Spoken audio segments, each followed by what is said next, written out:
So this is a 2011 Hyundai Genesis, a 4.6 liter V8.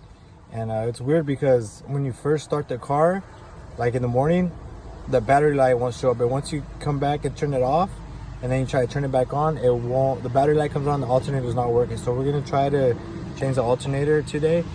And I have a warranty on it, so I'm gonna take it back to AutoZone and replace it. But let's see if it. See, like now it's the battery light's not on, but I had pictures where it's working. I'll probably insert them, but we're just gonna go ahead and change it because it seems like it's coming in and out. It'll work, and then because I have a tester and it will stop working. It'll work and then it'll stop working. I can't have that, obviously.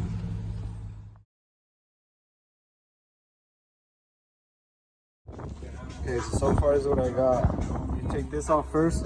This you just pull it up on the four corners very easily, and then the airbox, pretty much these little 10mm screws, and then take off from here, just like a little bracket that holds on to it. And so far that's it, but it looks like the alternator's right there.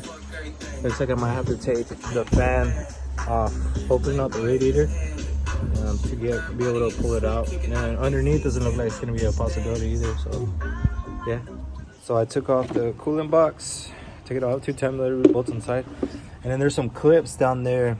You just like pull it back like this, out and then up. See, but I gotta do this right now. I just gotta move this hose and get in there, and then the fan should come out. Move this out of the way. So I'm gonna use to get the belt off. It's a 19mm. I'm gonna use a breaker bar. And turn it to the right. So this is clockwise. Let's see if the alternator is turn it off. And there you go. I'm gonna get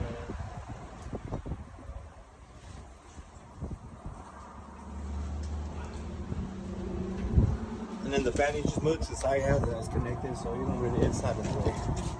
And then next is the alternator, taking it off the bolts. It has 2 bolts on there. So there's 2 bolts in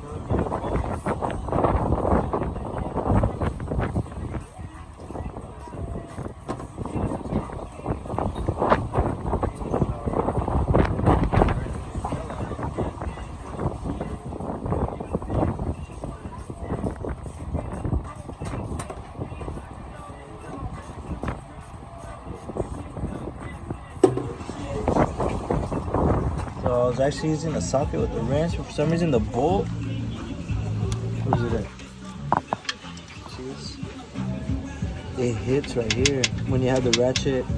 Mine did, so I'm gonna use just one of these to finish it off. So what I did is I went under the car, and the alternator is actually easier to get to. I know it's an extra step. I've seen some guys do it without it, but I saw you could actually get to the battery screw, and then the plugs on the right behind it. And also it was so stuck, and I found it easier because you could actually like pry it from here, you know. That's what was having an issue from right here, prying it. And yeah, so we'll see how that goes. It's a pain in the ass, but look, what it gets stuck on is this little lip right here, and the hole right here. It's pretty much out now. I just you gotta like push it back and then up this way. It's kind of a bitch, but it's almost out. It's pretty much out. In line. This little clip was a pain in the ass. Hard to get your hand in there. What I had to use was one of those door panel popper things, and just kind of push. You gotta be careful because you don't want to break it, then that wouldn't be good. So I kind of just pushed it, and then pushed it in, and then hold it from the other side with my hand, not the cord obviously, but yeah. So that's how I did it. It was a pain in the ass. Yeah, so another issue was when taking it out is that these damn I believe it's the power steering lines. It looks like it's going over there. I heard someone mention it was, but I didn't want to break them. I didn't break them, but you have to like really be careful when you're trying to like squeeze it in like this, and then try to wiggle it out this way. And then you gotta be careful too, you don't want to hit your radiator. Then you know how these things dent easily. Exactly how I wanted to spend my day off, change the alternator. There it is. I'll record it for YouTube. I'll make a little short clip to help people out. It's a pain in the ass.